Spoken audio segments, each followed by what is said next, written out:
As Titans continue ravaging Trost, the cadets in charge of supplying gas are seen begging Captain Warman not to leave the HQ. Without proper manpower, any Titan attack would cut off soldiers on the front from resupplying runs and leave everyone vulnerable.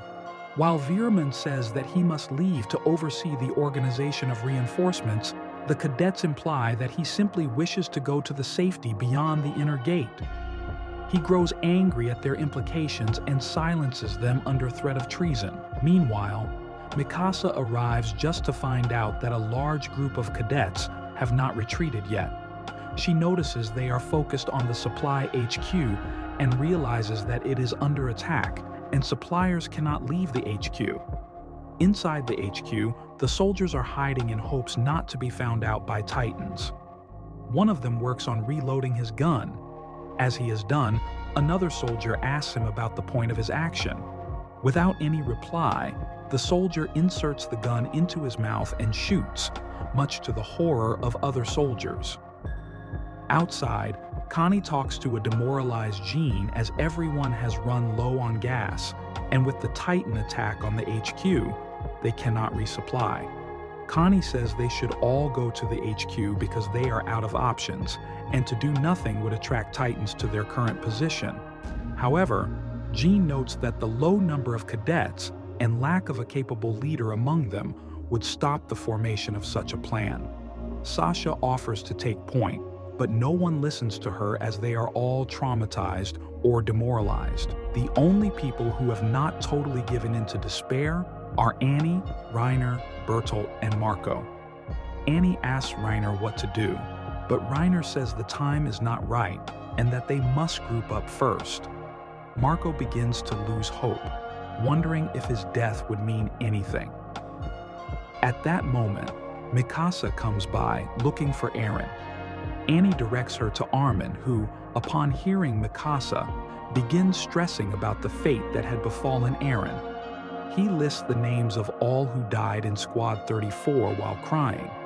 Seemingly emotionless herself, Mikasa tells him they cannot afford to be emotional now, and bringing Armin to his feet, goes to Marco to confirm that getting into the supply HQ will allow the cadets to escape. As she is preparing to head for the HQ, the rest of the cadets tell her that she cannot make it to the supply HQ. However, she brags that she is strong and can make it there without needing the others. She calls them cowards and belittles them for giving up so soon. When some try to complain and say she will die, Mikasa acknowledges the risk involved. However, she adds that if she wins, then she can live and leaves for the HQ. As everyone is in stunned silence, Jean is heartened and rallies everyone to follow Mikasa's lead, and the cadets leave with new determination. Mikasa kills all the Titans in the way, but Armin notices that she is using too much gas. He realizes she is suffering from losing Eren, and by fighting, can relieve the pain. Armin's prediction turns out to be true, and as Mikasa crashes onto the street below, Armin and Connie leave to rescue her, with Jean becoming the next vanguard. Falling onto a market tent, Mikasa thinks about how she has lost her family again with Eren's death. As she ponders what to do, a Titan begins walking toward her. Meanwhile, Jean and the rest of the group are on a roof closer to the HQ as they survey the situation. Multiple Titans are blocking the path when they notice a cadet who has run out of gas, attracting the Titans. Some of his comrades try to help him, but they are brutally disembodied as well. Mikasa stows her blades away and reminisces about her time in the world. For all the ugliness in the world, she believes she had a good life, meeting Eren, and submits to her fate. As the Titan reaches down to pick her up, Mikasa suddenly cuts off its finger and evades its grasp. It continues to attack her, but she dodges all the blows instinctively and wonders what is keeping her from letting herself die. Another Titan appears behind her down the street, cornering her. It is then that she remembers Eren's command to fight when they were children. She promises to never give up, saying if she dies, she will not remember him. She says that she will fight, raising her blades, and is about to strike when the Titan in the distance appears behind her and punches the other Titan in the jaw hard enough to destroy its mouth and thrust it several yards away. Dazed, Mikasa looks up and gasps. The Titan lets out a whiff followed by a savage roar and begins stomping the other Titan to death. The stunned Mikasa watches in awe, witnessing a Titan turning on its own kind.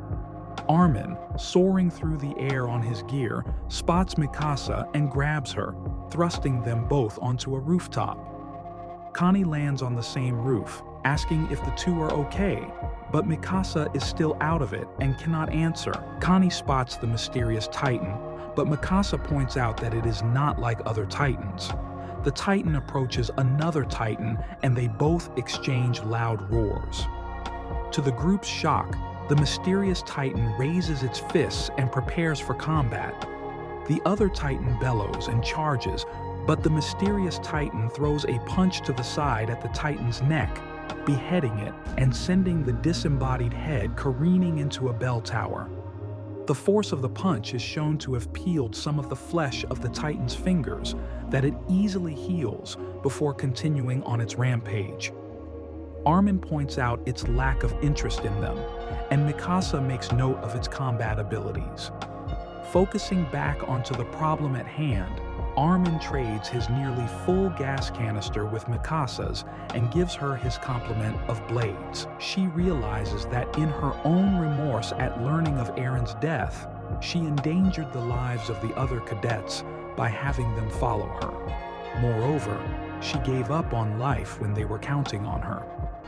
As Armin is about to leave himself behind with a single broken blade to commit suicide with, Mikasa takes the small blade and flings it off the roof, promising Armin that he will not be left behind.